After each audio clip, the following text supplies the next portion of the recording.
Hi everyone, my name's Michelle and I'm Mama Loves You GB here on FlossTube and Instagram and also Etsy, and welcome along to the 6th of December.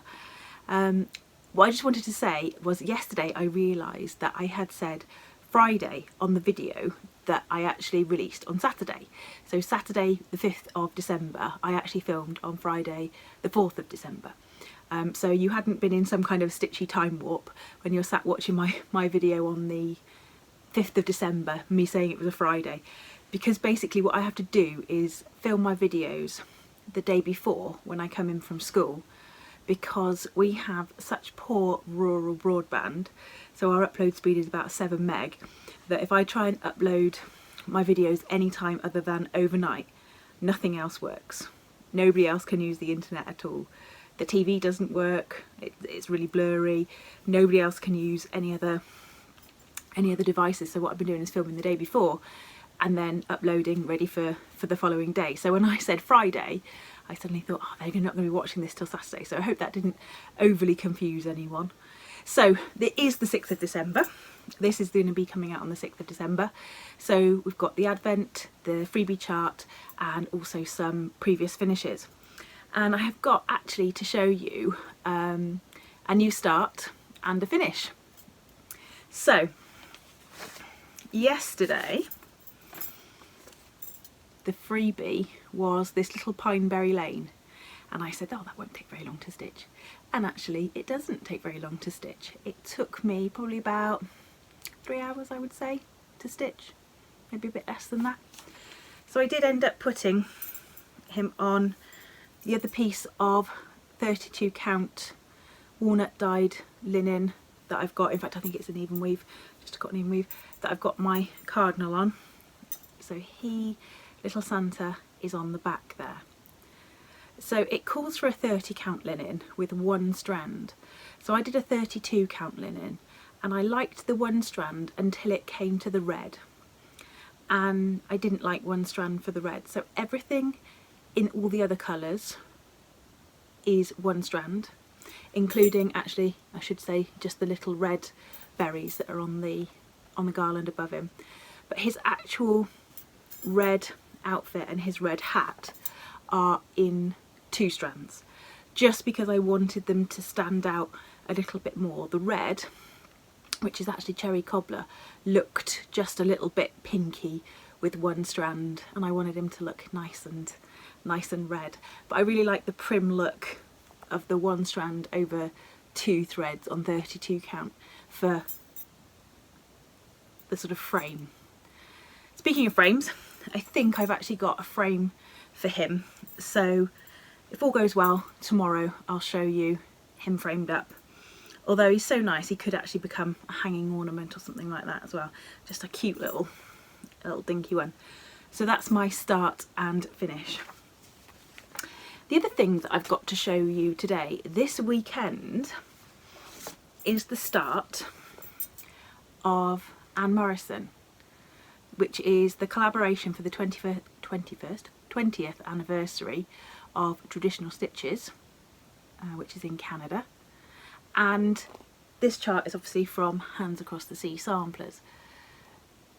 The original sale, I think, was supposed to start much earlier in the year, sometime in the autumn, but earlier on in the year.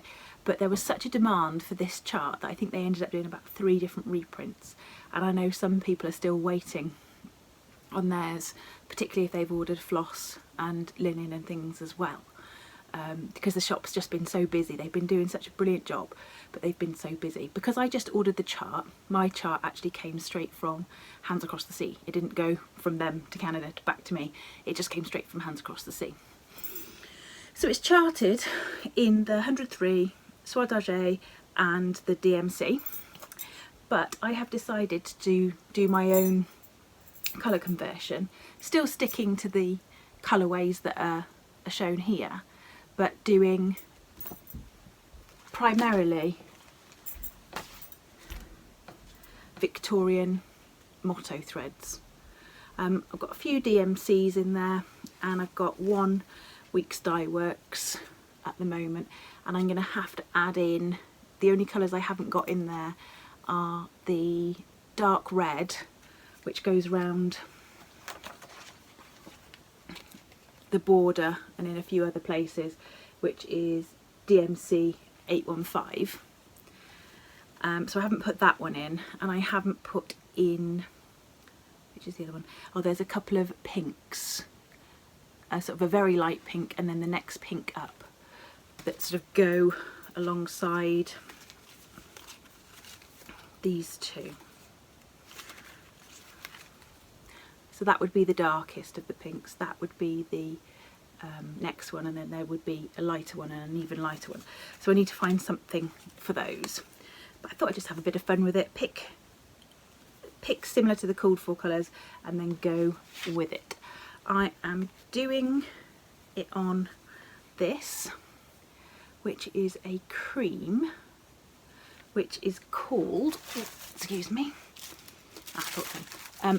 37 count Russian tea cake by Access Commodities. And I don't think I've ever stitched anything on a kind of cream before. My other choice that I had thought about, excuse me again, was this 38 count, which is called Simply Taupe by Foxglove and Lace, Hazel Anderson. So that was my other choice.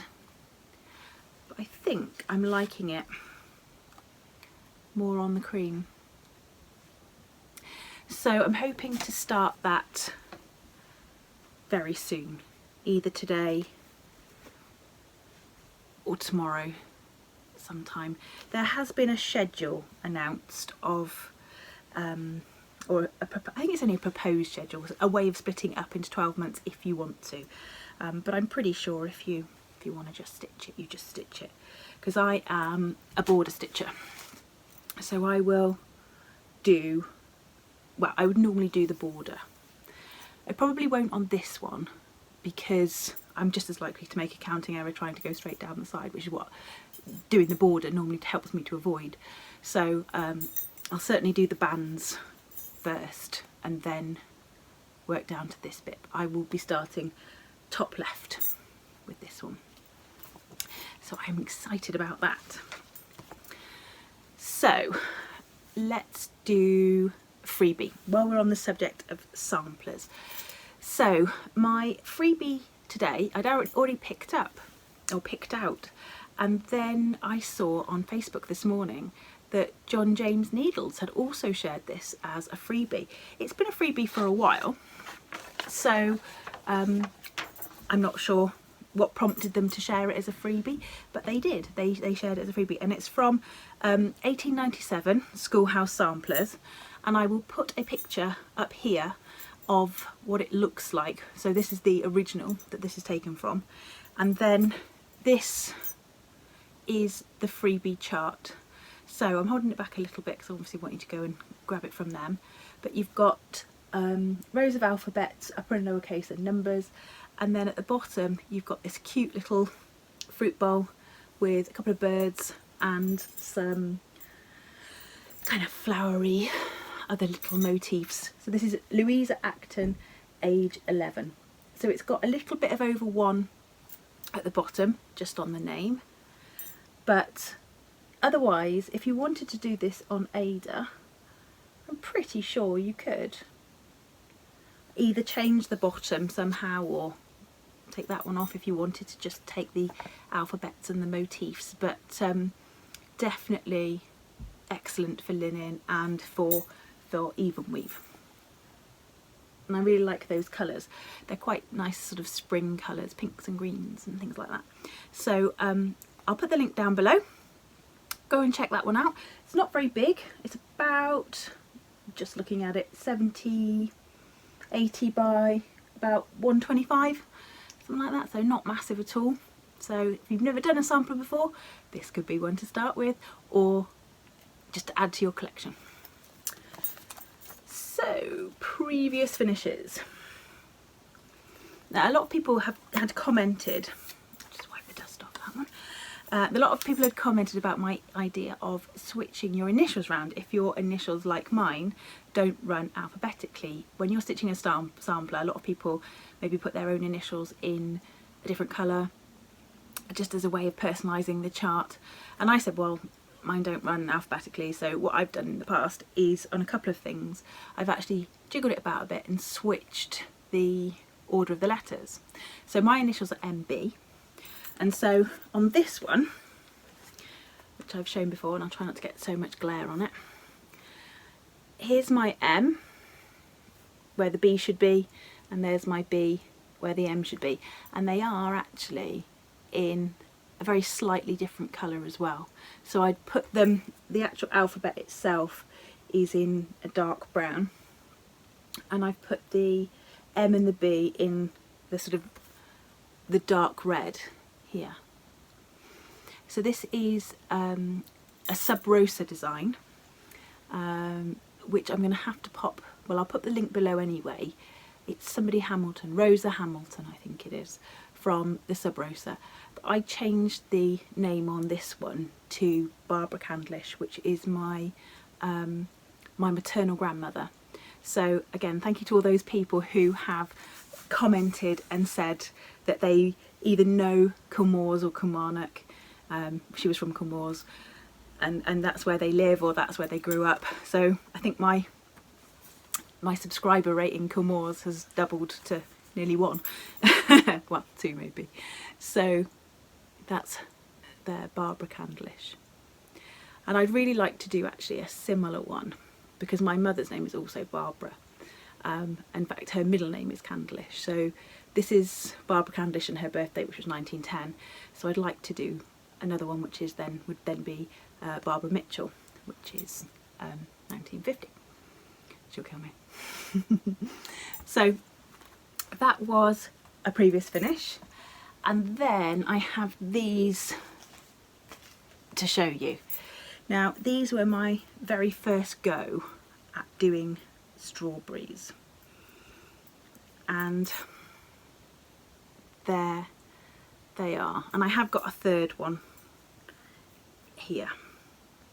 And I'll tell you about these two first of all, because I know where the patterns for these two came from. These are, the patterns are the Christmas strawberries from Prairie Schooler. And as you can see, I haven't really quite finished putting the lids down on them, but because I didn't really know what I was doing. I followed a tutorial, but I wouldn't, you know, until you've done something, you never know really how it's going to happen. So these are actually, as I said, the Christmas patterns from the Christmas strawberries from Prairie Schooler. I've just not done them in Christmas colours. So this first one is done in various different shades of purple, and it has got some little beads on it.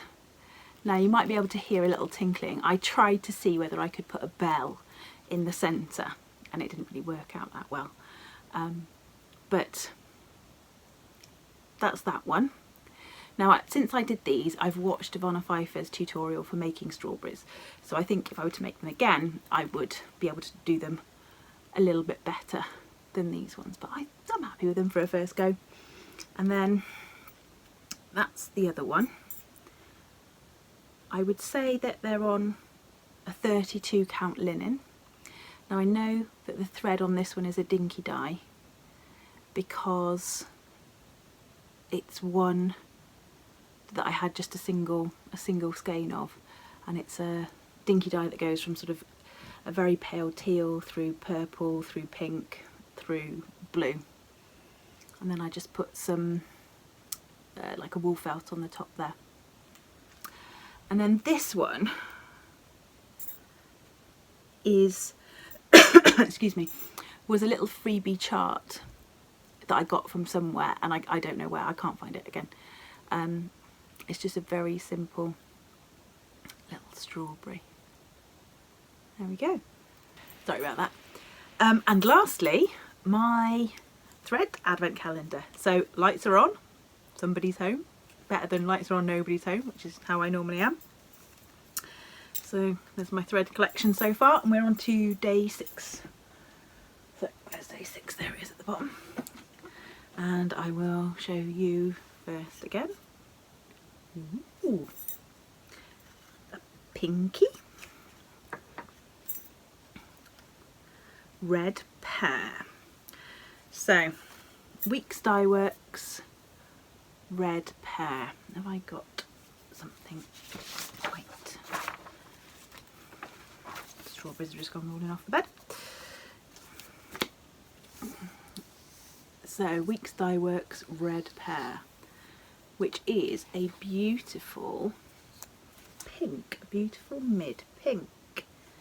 Now, haha, one of the things that I was missing. I wonder if this is enough different.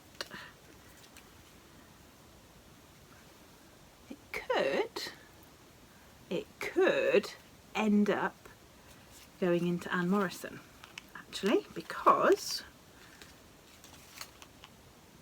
it could be a pale enough pink to fill the gap of one of my missing pinks. But for now, I will pop it onto the thread ring. So that is my 6th day of Flossmas. So I hope you have a lovely evening, and I will see you again tomorrow. Stay classy, Stitchers.